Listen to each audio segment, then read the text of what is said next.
नमस्कार. Prime time महाराष्ट्रामध्ये मी सुहास आपल्या सगळ्यांचं स्वागत करतो. दिल्लीमध्ये संसदेत 3 दिवसांचं अत्यंत महत्त्वाचं अधिवेशन सुरू आहे. हे अधिवेशन का सुरू आहे तर 3 महत्त्वाची जी विधेयकं आहेत या विधेयकावर चर्चा करण्यासाठी हे अधिवेशन सुरू आहे. जवळपास 3 दिवस म्हणजे जर आपण पकडलं तर 72 तास हे या 3 महत्त्वाच्या विधेयकांवर चर्चा केली जाणार आहे. त्यातली जर 3 महत्त्वाची विधेयकं कोणती असा जर आपण विचार केला तर त्यातलं सगळ्यात महत्त्वाचं विधेयक आहे ते म्हणजे महिला आरक्षणाचा मुद्दा. महिलांना 33% राजकारणामधलं जे आरक्षण आहे त्याबाबतचं जे विधेयक आहे हे विधेयक आता सगळ्या संसदेमध्ये मांडलं जाणार आहे आणि त्या विधेयकावरही चर्चा होईल. त्यानंतर या विधेयकाच्या अनुषंगानं आणखीन 2 महत्त्वाची विधेयकं ही संसदेच्या आत्ताच्या या 3 दिवसाच्या अधिवेशनामध्ये मांडली जाणार आहेत. अशी एकूण ही 3 विधेयकं कोणती तर पहिलं विधेयक आपण बघितलं महिला 33% आरक्षण. दुसरं जे विधेयक आहे ते संविधान 131 संविधानातलं जे 131 हे आहे घटना आहे या 131 घटनेमध्ये दुरुस्ती करण्यासाठी देखील हे विधेयक आहे. त्या विधेयकावर सुद्धा चर्चा होणार आहे. आणि सगळ्यात महत्त्वाचं आणखीन जे विधेयक आहे ते म्हणजे परिसीमनाचं विधेयक आहे.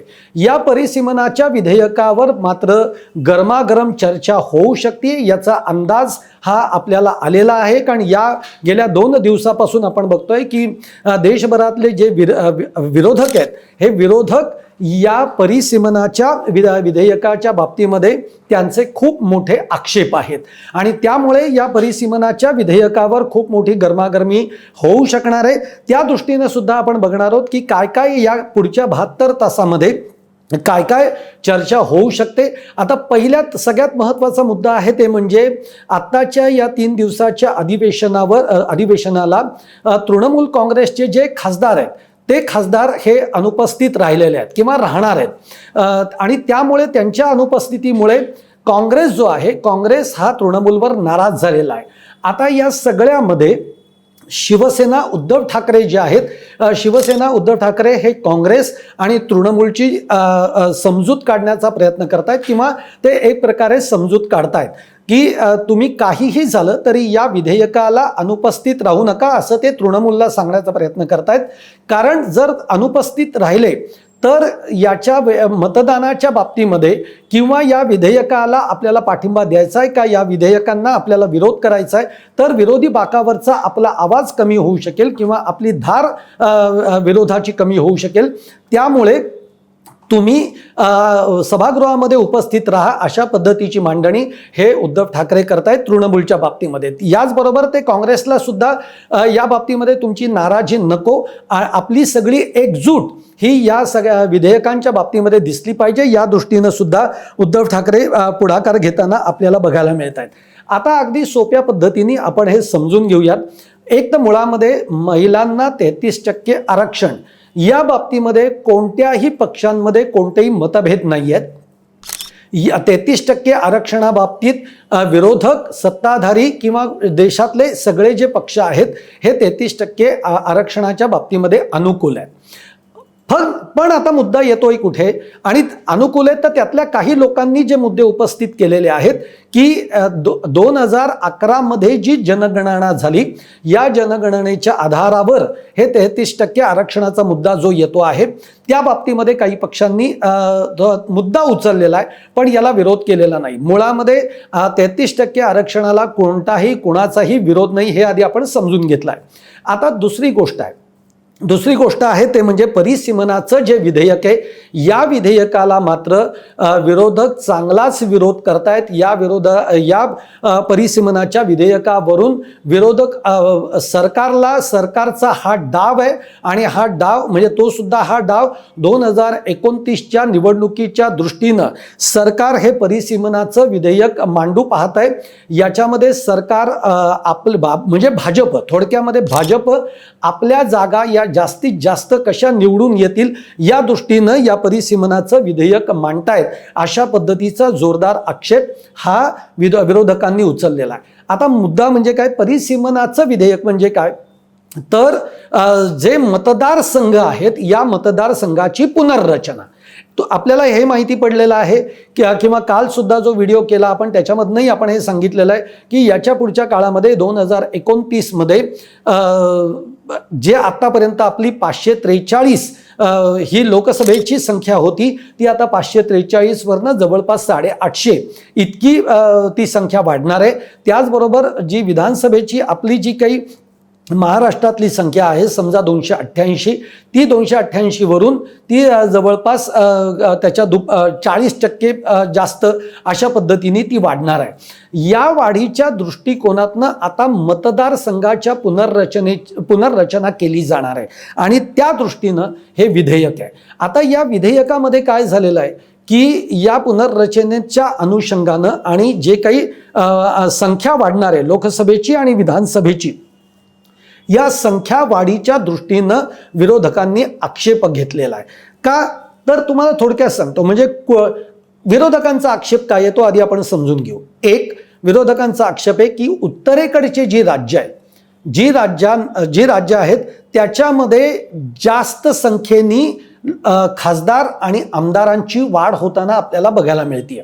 मग मध्य प्रदेश असेल उत्तर प्रदेश असेल या राज्यांमध्ये त्यांची लोकसभेची विधानसभेच्या आमदारांची ही संख्या एकदम दुपटीनं वाढल्यासारखी आपल्याला ती वाढ दिसते. आणि त्याच्या तुलनेमध्ये दक्षिणेकडचे जे राज्य आहेत त्यांची वाढ ही तितक्या मोठ्या प्रमाणामध्ये केलेली नाही होत नाही आहे.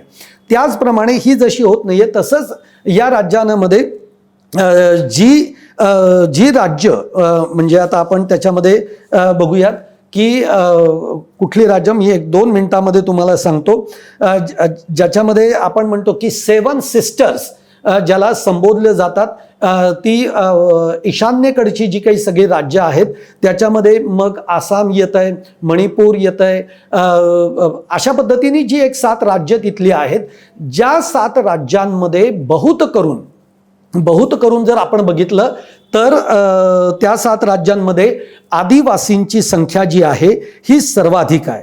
आता ही सर्वाधिक संख्या जी आहे आदिवासींची म्हणजे त्याच्यामध्ये कोणती राज्य येतात तर अरुणाचल प्रदेश येतं आसाम येतं मेघालय येतं मणिपूर येतं मिझोराम येत आहे नागालँड येत आहे आणि त्रिपुरा येत आहे. तर या सगळ्यांमध्ये आदिवासींची संख्या जास्त आहे. तर या बाबतीमध्ये अन्याय झालेला आहे असं काँग्रेसचं मत आहे.